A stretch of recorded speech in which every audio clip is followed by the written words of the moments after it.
నమస్తే, welcome to KTV Telugu. నేను వసంత్. ప్రస్తుతం తెలంగాణలో రాజకీయాలు రసవత్తరంగా మారిపోయాయి. ఒక పార్టీ నుంచి నేతలు మరొక పార్టీలోకి జంప్ అవుతున్నారు. అలాగే టికెట్ల కోసం ఒక పార్టీ నుంచి మరొక పార్టీలోకి మరొక పార్టీ తీర్థం పుచ్చుకుంటున్న పరిస్థితి అయితే నెలకొంది. ఇప్పటికే కాంగ్రెస్ పార్టీకి సంబంధించిన ఎంపీ లిస్ట్ మీద కొంత కసరత్తు జరుగుతుంది.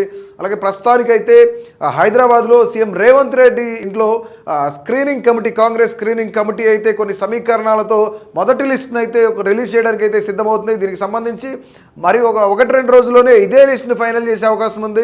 ప్రస్తుతానికి స్క్రీనింగ్ కమిటీ ఫైనల్ చేసిన 8 మంది కాంగ్రెస్ అభ్యర్థుల లిస్ట్ ఏంటో మనం ఒకసారి చూద్దాం.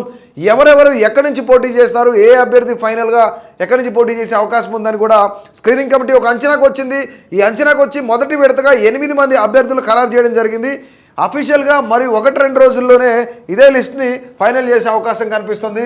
మన ఉమ్మడి పాలమూరు రంగారెడ్డి సభకు సంబంధించి రేవంత్ రెడ్డి బహిరంగంగా మహబూబ్ నగర్ నుంచి వంశీచంద్రెడ్డి పోటీ చేస్తారని కూడా ఆయన అనౌన్స్ చేయడం జరిగింది. మొట్టమొదటిగా ఎంపీ అభ్యర్థి ఆయన ప్రకటించడం కూడా రేవంత్ రెడ్డి అదే సభలో జరిగింది. సో అలాగే నల్గొండకు సంబంధించి మాజీ మంత్రి జానారెడ్డి కానీ, అలాగే సికింద్రాబాద్కి సంబంధించి బీజేపీ అభ్యర్థిగా కిషన్ రెడ్డి, కేంద్ర మంత్రి కిషన్ రెడ్డి బరిలో ఉంటారు. అలాగే కాంగ్రెస్కి సంబంధించిన అభ్యర్థిగా మాజీ మేయర్ బొంతు రామ్మోహన్ ఉండే అవకాశం ఉందని చెప్పేసి కూడా స్క్రీనింగ్ కమిటీ లిస్టులో ఈ పేరును కూడా పేర్కొన్నారు. ఎందుకంటే రీసెంట్గా బొంతు రామ్మోహన్ కొంత బలమైన నేత, ఆయనకి దాదాపుగా సిటీ మొత్తం మీద కొంతమేర పట్టుంది. ఎందుకంటే గతంలో ఆయన మేయర్గా చేస్తున్నారు కాబట్టి రీసెంట్గా బీఆర్ఎస్ నుంచి ఆయన కాంగ్రెస్లోకి రావడం కూడా జరిగింది. దీనికి సంబంధించి బొంతు రామ్మోహన్ పేరు సికింద్రాబాద్ నుంచి పోటీ చేస్తారని కూడా ప్రధానంగా వినిపిస్తున్న పేరు ఇది. స్క్రీనింగ్ కమిటీ ఫైనల్ చేయడం జరిగింది. ఇది రేవంత్ రెడ్డి సమక్షంలో జరుగుతుంది. రేవంత్ రెడ్డి ఇంట్లోనే స్క్రీనింగ్ కమిటీ కూడా ఈ సమావేశం జరుగుతుంది. దీనికి సంబంధించి ఒకటి రెండు రోజుల్లోనే చాలా క్లారిటీగా అఫీషియల్గా ఇదే లిస్ట్ని అనౌన్స్ చేసే ప్రయత్నం అయితే జరిగిందని కూడా మనకంతున్న ప్రాథమిక సమాచారం. అలాగే కరీంనగర్కి సంబంధించి అలుగుల ప్రవీణ్ రెడ్డి ఈసారి పోటీలో ఉంటారు అని కూడా అలుగుల ప్రవీణ్ రెడ్డి పేరు వినిపిస్తుంది. కరీంనగర్ నుంచి బండి సంజయ్ అక్కడ బీజేపీ నేత కొంత బలంగా ఉన్నారు. బీఆర్ఎస్కి సంబంధించి ఈసారి కేసీఆర్ కానీ లేదంటే వేరే బీఆర్ఎస్కి సంబంధించి బలమైన నేత కూడా వెళ్ళే అవకాశం ఉంది అని చెప్పేసి కూడాను ఇక్కడ మనకు పేరు వినిపిస్తున్న తరుణంలో ఒక పక్క నుంచి బీజేపీ బీఆర్ఎస్ బలంగా ఉన్నా సరే అలుగుల ప్రవీణ్ రెడ్డి కాంగ్రెస్ నుంచి పోటీ చేస్తారని చెప్పేసి ఇప్పుడే స్క్రీనింగ్ కమిటీ ఒక పేరుని అయితే అనౌన్స్ చేయడం కూడా జరిగింది. ప్రస్తుతానికి ఇది అన్అఫీషియల్ లిస్ట్ మాత్రమే. మరి ఒకటి రెండు రోజుల్లోనే అఫీషియల్గా ఇది ఢిల్లీ స్క్రీనింగ్ కమిటీ ఢిల్లీ పెద్దల సమక్షంలోనే ఈ పేర్లు ఖరారు చేసే అవకాశం ఉందని కూడా జరుగుతుంది. అలాగే జహీరాబాద్కి సంబంధించి మనం చూసుకుందాం. సురేష్ షట్కార్ పేరు చాలా బలంగా వినిపిస్తుంది. సురేష్ షట్కార్ ఈసారి జహీరాబాద్ నుంచి పోటీ చేస్తారు కాంగ్రెస్ అభ్యర్థిగా కూడా తెలుస్తుంది మనకి. అలాగే నిజామాబాద్కి సంబంధించి కాంగ్రెస్ పార్టీ సీనియర్ నేత ఎమ్మెల్సీ జీవన్ రెడ్డి ఈసారి నిజామాబాద్ ఎంపీగా పోటీ చేసే అవకాశం ఉందని కూడా చెప్తున్నారు. బీఆర్ఎస్కి సంబంధించి నిజామాబాద్ నుంచి కవిత పోటీ చేస్తారని ముందు నుంచి అనుకుంటారో కవిత ఈసారి ఎట్టకేలకు పోటీ చేయట్లేదని కూడా ఆవిడ పేరు ఖరారు చేయకపోవడం జరిగింది. అట్లాగే నిజామాబాద్ నుంచి గత మాజీ MP, sitting MP Dharmapuri Arvind కూడా బీజేపీ తరఫున కొంత బలమైన నేతగా ఉన్నారు ఆయన.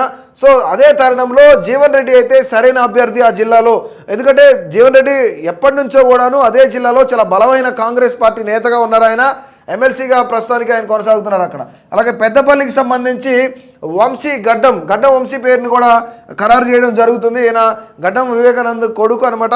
సో ఆయన పేరు కూడాను ఇక్కడే అనౌన్స్ చేసే పరిస్థితి నెలకొంది. ఈ 8 మంది లిస్టు ఎవరైతే కాంగ్రెస్ పార్టీ తరఫున పోటీ చేయించాలనుకుంటున్నారో ఈ 8 మంది లిస్టు ప్రస్తుతానికి రేవంత్ రెడ్డి సమక్షంలో స్క్రీనింగ్ కమిటీ అయితే కొంతమేర చర్చలు జరుపుతుంది. ఇదే 8 మంది లిస్ట్ని మరికొద్ది రోజుల్లోనే 1 or 2 డేస్లో అఫీషియల్గా ఢిల్లీ పెద్దలతో చర్చించి ఏది ఏమైనా సరే అంటే రేవంత్ రెడ్డికి ఎంపీ క్యాండిడేట్లు ఫైనల్ చేసే అవకాశం రేవంత్ రెడ్డికి అప్పగించింది కాబట్టి పార్టీ అధిష్టానం ఢిల్లీ పెద్దలందరూ కూడా అప్పగించారు కాబట్టి ఈ లిస్ట్నే ఫైనల్ చేసే అవకాశం ఉందని కూడా మనకి క్లియర్గా మనకు అందుతున్న సమాచారం అయితే ఇక్కడ ఇది పరిస్థితి. మనం ఒకసారి చూసుకున్నట్లయితే మహబూబ్ నగర్కి సంబంధించి వంశీచంద్రెడ్డి, అలాగే నల్గొండకు సంబంధించి జానారెడ్డి కానీ రఘువీర్ రెడ్డి కానీ, సికింద్రాబాద్కి సంబంధించి బొంతు రామ్మోహన్ మాజీ మేయర్, అలాగే చేవేలకు సంబంధించి సునీత మహేందర్ రెడ్డి వెరీ రీసెంట్గా బీఆర్ఎస్ నుంచి వీళ్ళు కాంగ్రెస్లోకి వచ్చిన పరిస్థితి. బొంతు రామ్మోహన్ కానీ సునీత మహేందర్ రెడ్డి కానీ వీళ్ళిద్దరూ కూడాను బీఆర్ఎస్ నుంచి కాంగ్రెస్లోకి వచ్చారు. అలాగే కరీంనగర్కి సంబంధించి అలుగుల ప్రవీణ్ రెడ్డి పేరు వినిపిస్తుంది ఇక్కడ. అలాగే జహీరాబాద్కి సంబంధించి సురేష్ షట్కార్,